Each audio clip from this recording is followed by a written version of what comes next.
if not more important, than physical preparation. If you go into a game and you're feeling nervous and jittery, you're not feeling confident, you're not going to be at your best. In order to play your best, you need to have a level head. You need to be confident in yourself and your ability. You need to feel good about your teammates around you. Overall, you just want to feel good in order to play well, in my opinion. So tonight, we're going to dive into 5 different methods that I believe are all really equally great for cultivating a clear and focused mind. First one we're going to talk about a little bit is yoga.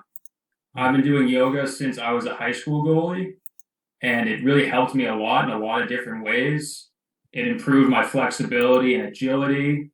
It helped me work on my breathing and controlling my breath, and really helped me find kind of mental clarity both before and after competitions. Second topic we're going to do is focused breath work. This is something that's a lot newer to me. In the past month, I've actually just started working with a certified breath coach, but it's something I'm very excited about, something that's a little newer to athletics, and something I truly believe in already can have huge benefits for any athlete. Third topic we're going to talk about is meditation. Meditation is maybe the most difficult of the 5 topics to actually put into practice, just because sitting still with your thoughts is something that doesn't come easy, especially to us goalies who tend to be very deep thinkers, very overactive people. Really sitting still and being present in the moment, I know can be difficult. It certainly was for me when I first started. But again, something that I feel is absolutely worth trying to implement into your pregame work. Fourth topic we're going to talk about is visualization. And what I mean by visualization is before you step into the net, imagining yourself playing lacrosse, imagine yourself making saves, making clears, imagining yourself running your defense, really trying to step into a game mindset before you even necessarily leave the locker room. And the 5th topic we're going to cover is creating an in-net persona. And what I mean by an in-net persona is if you were like me when I was in middle school, you're not necessarily the most confident, outspoken person off the field. But again, in order to be successful on the field, you need to be confident in yourself and your abilities. And you need to be comfortable sort of barking orders at your defense. You have to be that vocal leader. You have to be that person that the rest of your team can rely on when things aren't going well.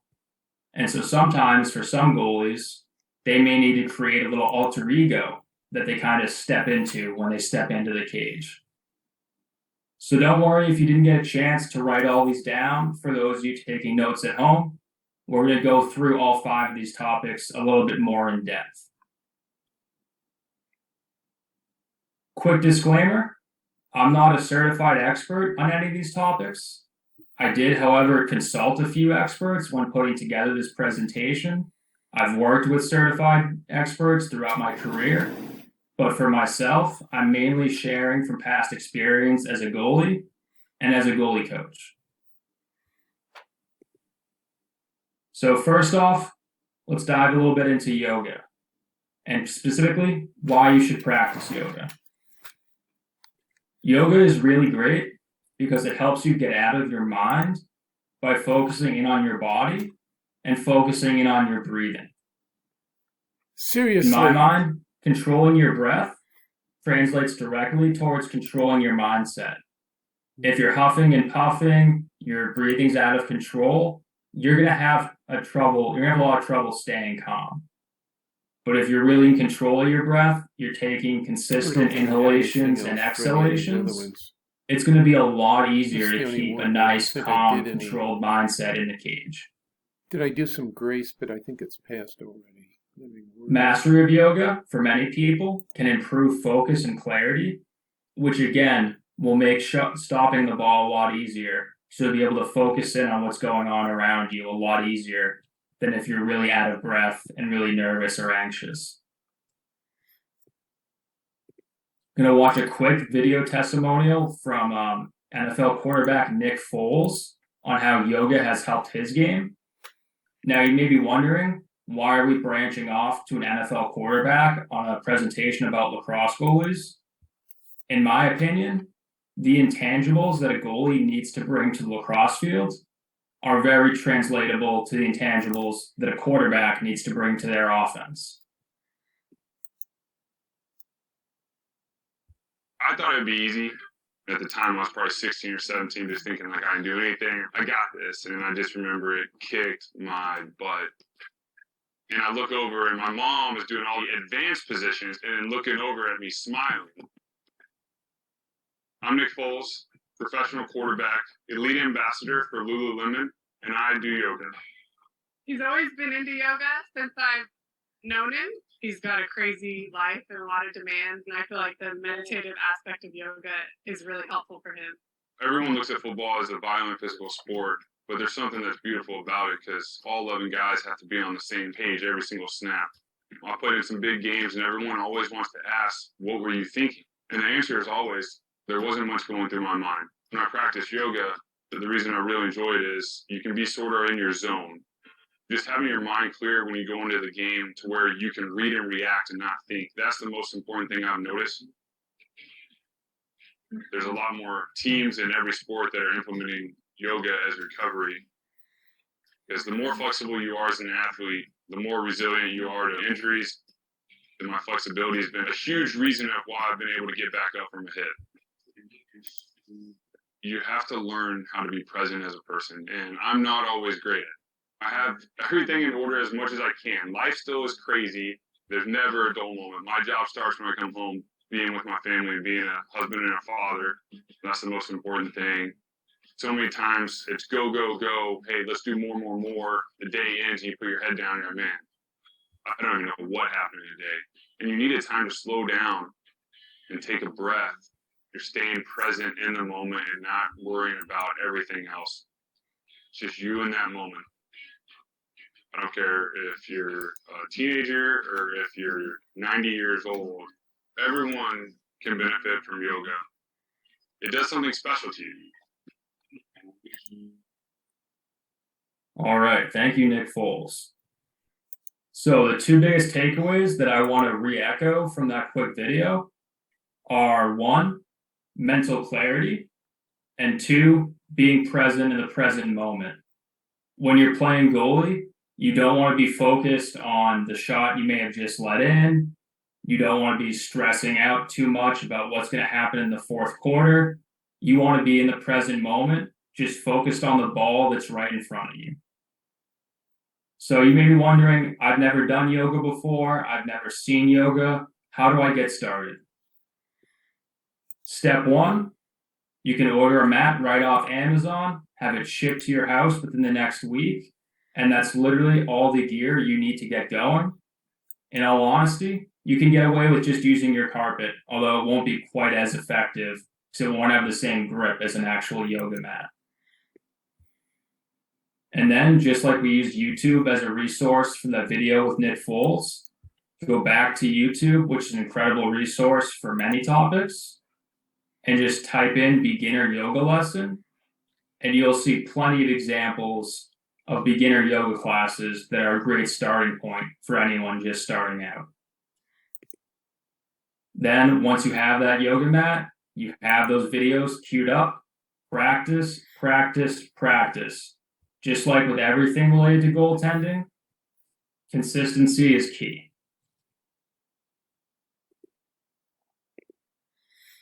All right. Now, reasons to practice focused breath work. Breathing properly can decrease stress and muscle tension, calm your nerves, sharpen your focus, minimize negative and distracting thoughts, reduce fatigue, and promote stamina.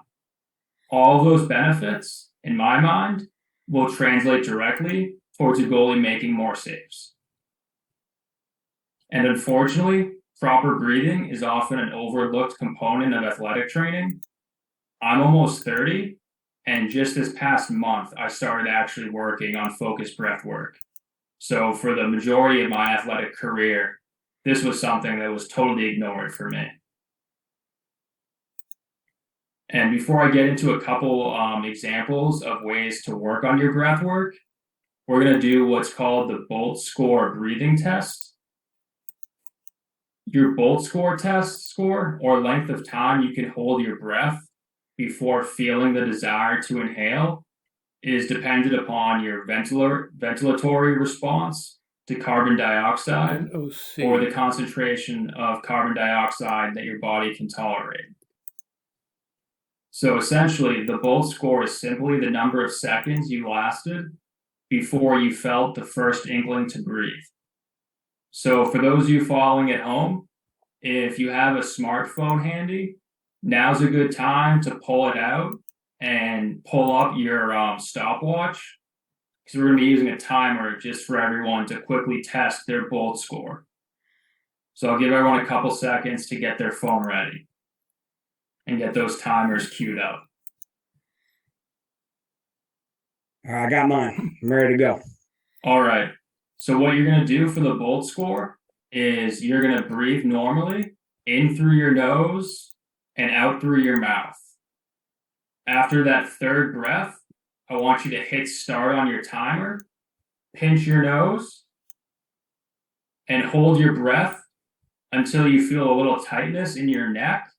That's your body telling you it needs to breathe again. As soon as you have that sensation that I need to breathe, hit your neck, hit stop on the timer. Please, I can't emphasize this enough. This is not a test of your mental toughness or your physical toughness. Don't try and persevere past that initial tingle in your throat.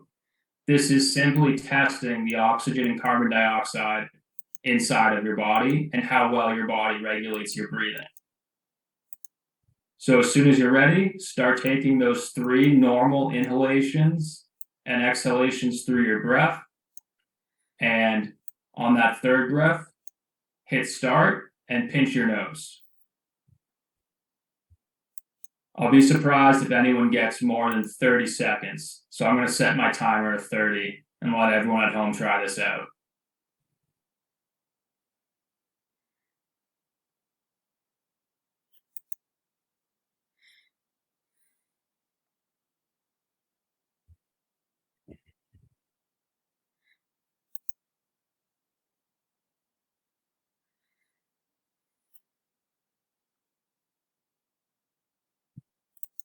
All right, Damon, what was your score? 29.73. 29.7.3. Wow, you smoked me. So as a frame of reference, I didn't have a very good breathing score my first time doing the test. I scored 15.7. And according to Oxygen Advantage, which is one of the many resources I used to put together this slide, a good Bolt score is 40 or above. However, many athletes start out with a Bolt score around 20. So if you are well below 40, don't feel discouraged. But if you're below 20 like I was, that may be a pretty good sign that some focused breath work before and after competition could really aid your athletic ability. Interesting. Yeah, that's awesome. So we got some youngsters on here that were in the 11, 12, 13 second range, 15 second range for Lindsay. Kaylee's all the way up at 35. Way to go, Kaylee. Nice. So if you're below 20, good indicator, just to repeat, good indicator that some focused breath work could very much improve your athleticism. Absolutely. All right, so what do I mean by focused breath work? We're going to talk about 2 quick methods that are really easy to do. Everyone at home, no matter what age they are, should be able to do this. The first breathing method is diaphragmatic breathing, also known as deep belly breathing or functional breathing. And all diaphragmatic breathing is taking a deep, nice long inhalation through your nose, allowing your stomach to visibly and physically fill up with air. You should feel and see your stomach rise. Allow it to get as full as possible. And then exhale all that breath out through your mouth. So again, that's just a nice deep inhalation through your nose, Allow that belly to get nice and full, and then you're exhaling through your mouth. And there's tons of benefits to this type of breathing, such as it relaxes and restores the body, it boosts the immune system, it improves circulation in your blood, it calms your nervous system, which will make you less jittery and less anxious before a big game, and it increases your breath capacity, which will actually very much so improve your athletic performance. Now, when can you use this to be most effective? There's really several times that you can use this to improve your athletic performance. You can do it before training as part of your warm-up. You can do it ahead of practice or a game, or again, before a training session. You can use this completely off the field during any time when you get stressed and you want to feel calmer. So for those of you who are still students, right before taking a big test, this will help you relax and be more focused. You can do it anytime you're feeling physical tension in your body. So anytime you feel physically uncomfortable for any reason, this can be a great way to aid in that. The second method that I want to talk to everyone about is long exhale breathing, and sort of the inverse of what we just talked about. You're going to focus on the exhale more than the inhale. So you would take a normal inhalation through your nose and then really exaggerate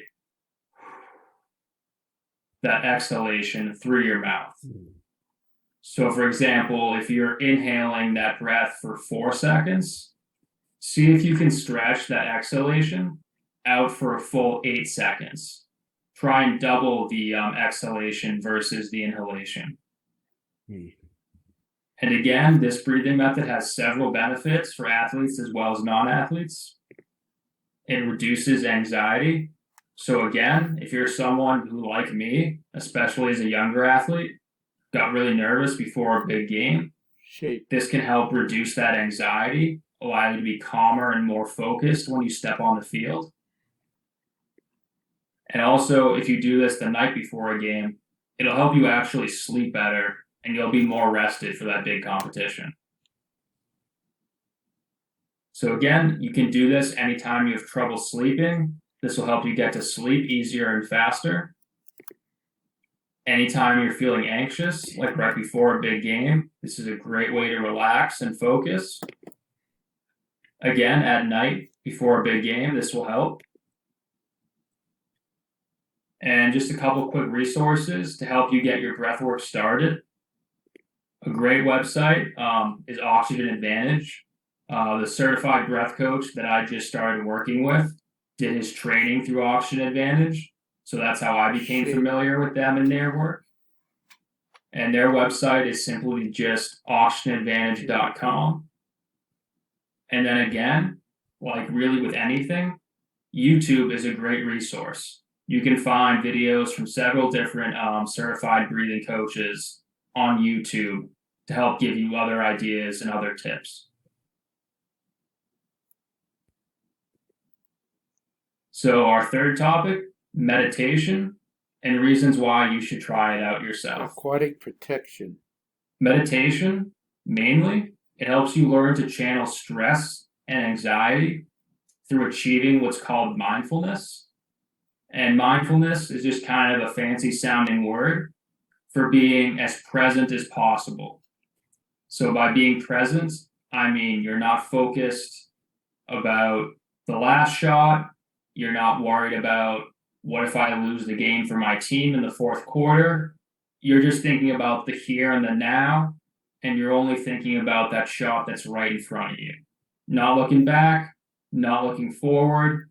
You're just living here and in the now. Longer definition, mindfulness is described as the awareness that arises from purposefully paying attention in the present moment, non-judgmentally.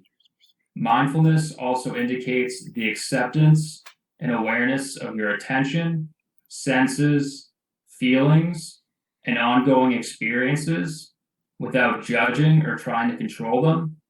This allows the individual to embrace their thoughts and feelings instead of avoiding or ignoring them.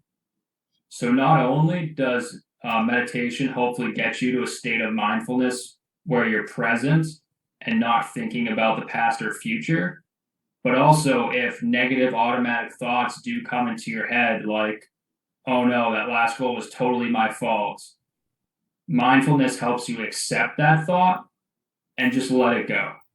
Don't judge yourself for being negative. Don't start to spiral into a cycle of negative thinking. It just allows those thoughts to go in and out without any judgment on your part. And we have another quick video that we're going to watch about mindfulness. And again, we're going to veer a little bit outside of lacrosse to touch upon another elite athlete from a different sport. LeBron James, one of the best basketball players in the world, uses meditation before and during competition to help himself remain more focused. And we're going to learn a little bit more about his meditation methods. So you love your driver. After a very quick ad. Sorry about that. Give them a few pennies. Everyone, it's Raj from 3CB. Los Angeles Lakers superstar LeBron James credits a key part of his overall success and sustained longevity to the work he puts in on his mental fitness and health. A big part of that, and he's mentioned this multiple times, is the use of meditation. For example, he specifically referenced how meditation helped him get through the 2020 NBA bubble and some of the difficulties that came along with that, especially being away from his friends and family for an extended period of time. He's also used meditation multiple times while on the bench during NBA games. Most recently, on February 17th, late in the game versus the Utah Jazz in a close game with about a minute left. So the question becomes, what benefits does meditation bring to LeBron and athletic performance? Generally, meditation helps reduce distractions and help center you down to the current moment. Physiologically, it takes your nervous system from a sympathetic state, the sympathetic nervous system, which is your fight or flight mode, and shift it downwards into your parasympathetic nervous system, your PSNS, or your rest and digest mode.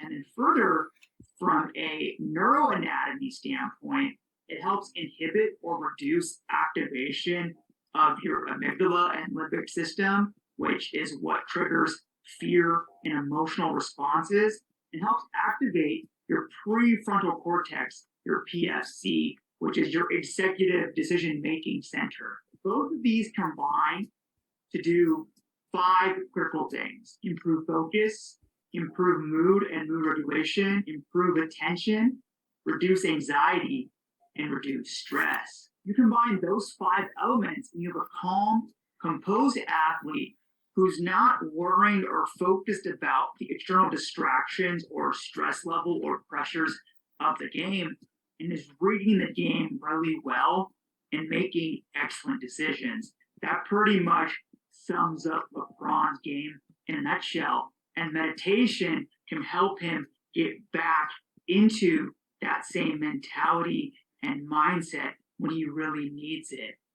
After this season, all Laker fans, All right. Again, I'm not a certified expert on meditation, but we just heard from one who explained pretty clearly that, at least for LeBron, meditation is very helpful both before a game and in the middle of a game to help him reset his focus and reaffirm a feeling of calmness and confidence.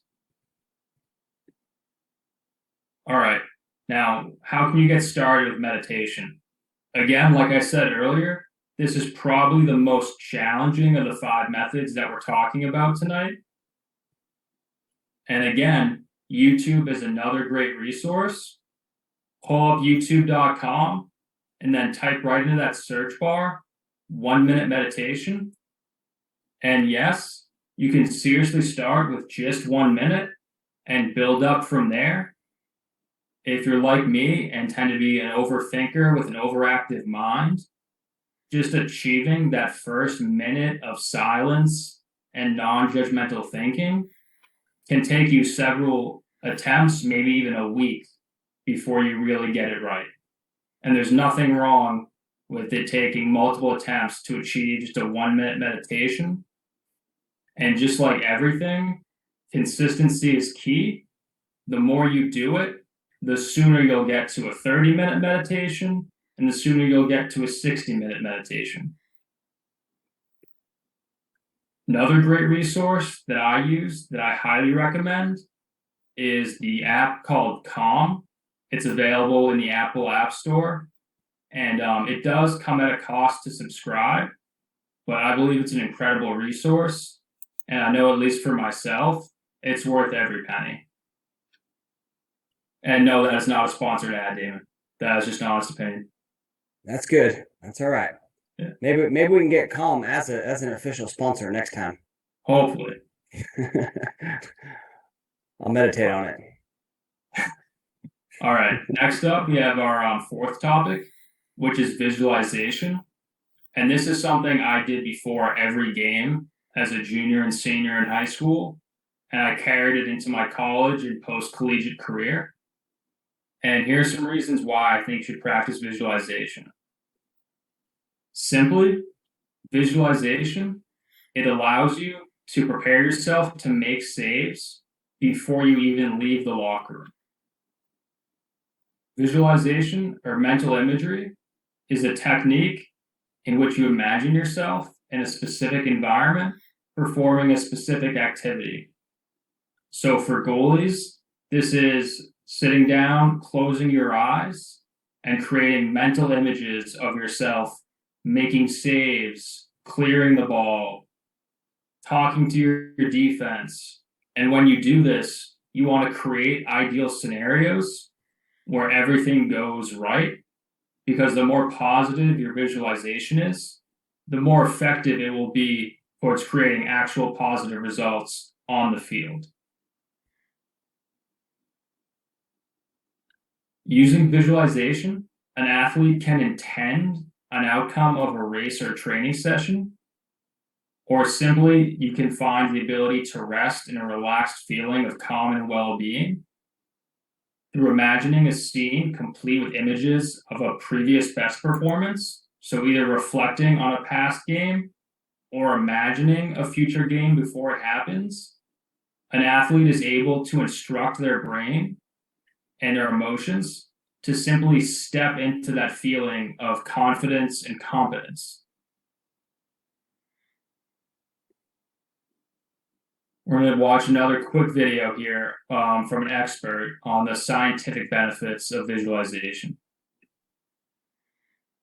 3 types of people who Another quick need ad. Dr. Squatch for Christmas. Dr. Squatch isn't just a high-quality natural soap. It's a Here we go. Our brains cannot tell the difference between an actual physical event and the vivid visualization of that same event. A reason for this is that when we experience something and when we visualize the same thing, we activate similar brain circuits. Because of this, visualizing desirable outcomes helps boost confidence, motivate ourselves, improve focus, practice movement sequences, increase strength, decrease reaction times, rewire our brains, and make epigenetic changes in our bodies.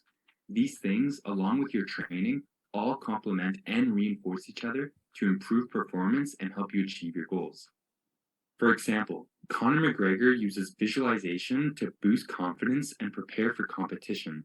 To give you an idea of how serious Conor is about training his mental game, here's what his coach John Kavanagh has said about it. Visualization techniques that Conor was doing before I'd heard of anyone else doing them. Like he could tell me when he was going to fight, he knew exactly what was going to happen long before it happened because he had done it 1,000 times in his head. He had warmed up in backstage. He had heard the crowd. He had smelt the arena. He had seen the audience. He really immersed himself in the fight night. So by the time fight night came along, where a lot of people do maybe been training in kind of a quiet gym for 8 or 12 weeks, and then they walk out to 15,000 people and they get shocked. He used to walk in and go, yeah, this is my 1,000th time doing this. Like John Kavanagh said, Connor's vivid visualizations can help explain why he is so relaxed and confident when he makes the walk to the octagon. It's a similar story with Michael Phelps. In his book, he writes that he would visualize to prepare for competition and to motivate himself, sometimes for up to 2 hours in one sitting. My dreams and visualizing kind of really played a role in to making me motivated and helping me achieve the goals that I had. Alex Honnold, an athlete who climbs some of the world's most challenging mountains without a rope, does the same thing as Phelps. As he writes in his book, sitting and thinking, hour after hour, visualizing every single move, everything that could possibly happen. That's what it takes to wrap your mind around a challenge such as the one I was about to attempt. I had deliberately visualized everything that might happen on the climb, including breaking a hold or just losing it and falling off. In a real sense, I performed the hard work of that free solo during the days leading up to it. Once I was on the climb, it was just a matter of executing. In terms of increasing focus and decreasing reaction times, a study of 200 martial artists found that visualization and self-talk reduced reaction times from 0.737 seconds to 0.659 seconds, roughly 10%. Although this may not seem like much, this is often the difference between winning or losing. An explanation for why this happens is rooted in a part of our brain called the reticular activating system. The reticular activating system acts as a filter. Out of all the information coming to our senses from the environment, it selects what will be noticed and given attention to by the conscious mind. By practicing visualization, you can prime your reticular activating system to help you notice and focus on important information during your competitions. For example, in UFC 194, Conor knocked out the 10-year undefeated featherweight champion in 13 seconds. Conor had been visualizing the sequence months before the fight and had even told the world what he planned to do. I plan to set him up, trap him, lead him into dead space, lead him where he feels he is safe, but all of a sudden, it's a trap and he is in big danger. During his warm-up, he was also practicing that exact sequence. When the fight started, Conor's mind was focused and primed to recognize his opponent's sequence, which allowed Conor to instantly react with the counterpunch. In terms of practicing movement sequences, a Harvard study found that research subjects who mentally practiced a simple 5-finger piano exercise for 2 hours a day for 5 days made the same brain changes as the subjects who physically practiced the same activities, but without ever lifting a finger. Remarkably, visualization can also increase strength. In a similar experiment, 10 volunteers each imagined flexing one of their biceps as hard as they could 5 times a week. In a few weeks, they increased their bicep muscle strength by 13.5%, and they maintained that gain for 3 months after the training had stopped. And finally, consistent practice of visualization can be used to rewire our brain and to make epigenetic changes in our bodies. This is the part of visualization that I find the most fascinating. I'll be making another video in the future summarizing the book You Are the Placebo by Dr. Joe Dispenza. All right, so again, we're able to hear from a certified expert on just how effective something like visualization can be. And I just want to highlight that not only does visualization has been scientifically proven to improve actual results, but physically rehearsing before a competition enhances results. And so for goalies, I know it's not the most fun drill in the world, but something like walking the line before a game, actually practicing the saves you're going to do on your own before they happen, is scientifically proven to be effective and lead to more saves. Yeah. So you might be wondering, how can I get started? First step, I recommend finding a quiet place. For myself, when I was in high school, the athletic building at my school had 2 gyms, one full gym and a half gym that no one ever used in the spring. So before every game for home games, I would go into that small gym, I would close the doors, and I would lock them behind me so no one could disturb me. And I would sit for 15 to 30 minutes, and I would visualize my entire warm-up. I would start by just imagining the person who warmed me up. And so for myself, that was one of my coaches. I would start by visualizing that coach, getting a nice, clear picture of what he looked like, what his stick looked like, what his throwing motion looked like. And then as I got further along in the visualization process, I would really start to zero in on the ball sitting in the pocket of that shooter's stick. And then I would start to visualize the ball being released from the shooter's stick. And I'd practice tracking that ball all the way from the head of the shooter's stick into the head of my stick. So during the visualization process, every save that I made was a perfect save because that was the result that I wanted to achieve. I didn't imagine myself making body saves. I didn't imagine myself giving up rebounds. In every single mental rep, I only made perfect saves and gave perfect outlets. Because again, that's the result I wanted to achieve.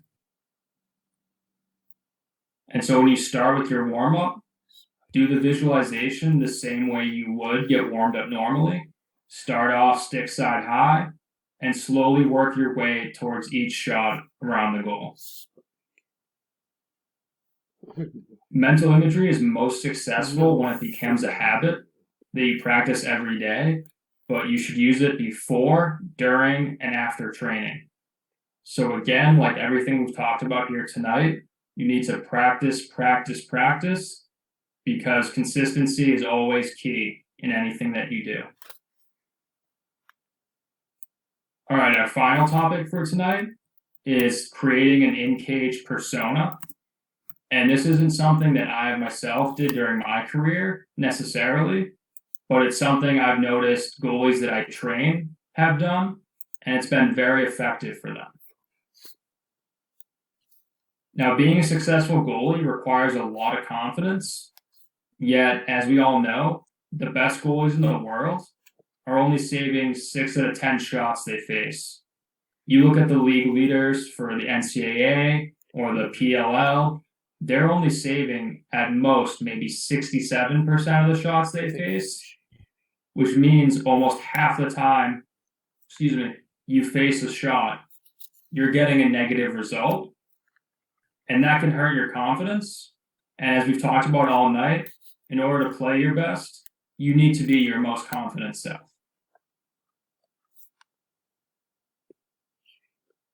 And so in my mind, having an in-cage persona can help you bolster and maintain that sense of confidence and boldness needed to succeed. Like I was saying earlier, you may not be an outspoken, confident person off the field. I definitely wasn't as a middle schooler, high schooler. But in order to succeed in goal, you need to find a way to be a confident vocal leader on the field, and creating a sort of in-cage persona or a second version of yourself can be kind of a shortcut towards becoming that more confident person, even if it's just for that 60 minutes that you're in a game. And if you're having trouble kind of understanding what I mean by an in-cage persona, let's use the example of Bruce Wayne versus Batman.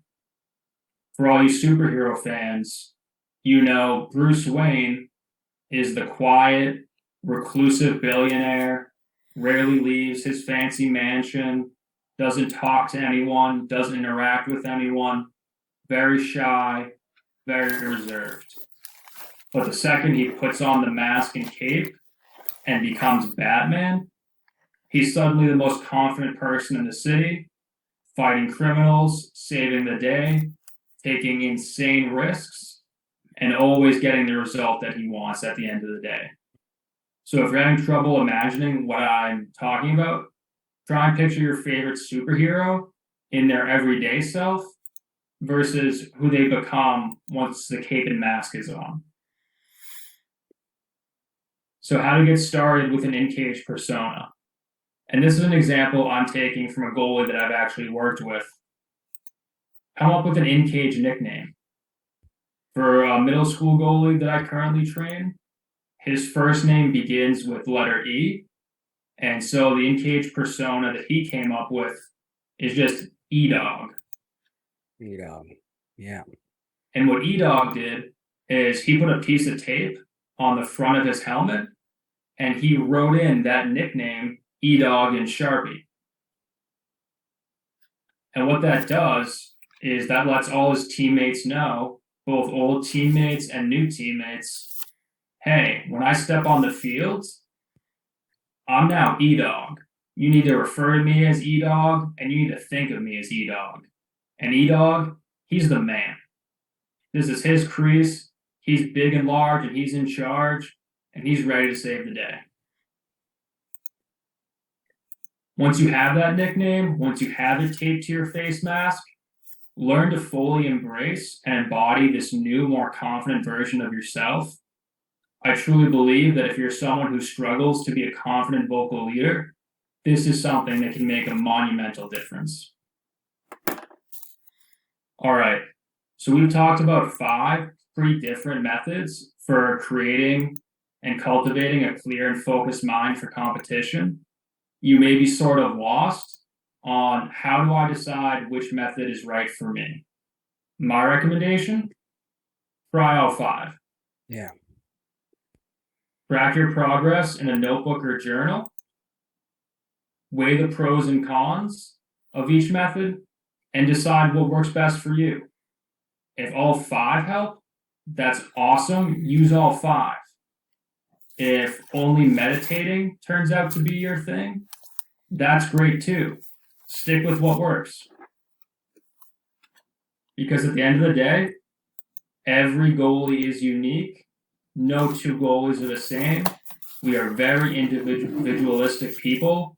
We all need something a little different to be our best self. Keep trying new methods to improve your game. Find what works. Again, be consistent with your training. Never settle. And most importantly, never give up on yourself. That's the end of my speech for tonight. So please feel free to fire off questions in the chat. Or if you're feeling a little shy about asking in this forum, please feel free, goalies and parents and coaches, shoot me an email at pat@goaliegurus.com. I'll get back to you as soon as possible. Would love to answer any questions on this topic. Well, first of all, Coach Pat, thank you so much. Thank you so much. That was amazing. I don't know if anyone's covered those 5 things. I just want to hit on them again. Best presentation overall, says Andrew. Yeah, awesome stuff. Yoga. See if I get them in order. Yoga, breath work. Help me out here. It was then we went to visualization and the alter ego are the 2 that stick in my head. Meditation is what I'm forgetting there. So yoga, breath work, meditation, visualization, and creating an in-net persona. I think you said it, but I've heard that referred to as the alter ego, like a goalie alter ego or a player alter ego. Exactly. As well. So great stuff. So questions. By the way, we were talking about a goalie's alter ego. Sherman says he's the Shermanator. I love Nice. it. I love it. Love The that. Shermanator's with us. Okay, let's do some questions. So Alexis was saying when we were talking about the breath work, sometimes when I'm in cage, I forget to breathe. And that could happen in a lot of different scenarios, not just when you're playing, right? How do I fix that? So my recommendation, first thing that pops into my head, find the person on defense that you trust the most and have that defense player simply tell you, breathe. Maybe after every goal, because I'm guessing that's probably the time you're getting the most stressed, the most anxious, and that's when you're forgetting to breathe is during those times of intense stress. So try and find a teammate you can trust and rely on that teammate just like they rely on you to help you reset. Yeah, love it. I also talk about a reset routine, like a specific routine that you have every time you get scored on, like you do this routine. And the first step of that routine is a deep breath. And so it becomes just this natural thing of like, I get scored on. Right? So you don't even think about it. Like you're never going to forget to breathe because, that's part of your process and it helps quite a bit. But yeah, you could put a little note right? I mean, right on your Absolutely, gloves. yeah, right around the Breathe. glove. A lot of goalies have throat guard tape. They put a message. You can't see that, but I don't know. Maybe it'll remind you to breathe. Put a big B on there. But yeah, just a little note, a little maybe a wrist tape. You got it written on your wrist tape. Anything. A lot of different ways. Yeah, good question, Alexis. I like that. All right. Mark says sometimes my daughter in goal gets so stressed she doesn't see the ball. What should she do? Question from Mark. Great question, Mark. I really think breathing would make a big difference. Mhm. And then I think also if before the game she started to practice visualization, that will help her get more in the habit of tracking the ball with her eyes. If she really tries to get into that habit before she even steps on the field, I think she'll have an easier time doing that during times of intense stress. Great answer, right? The breathing and the visualization, so key.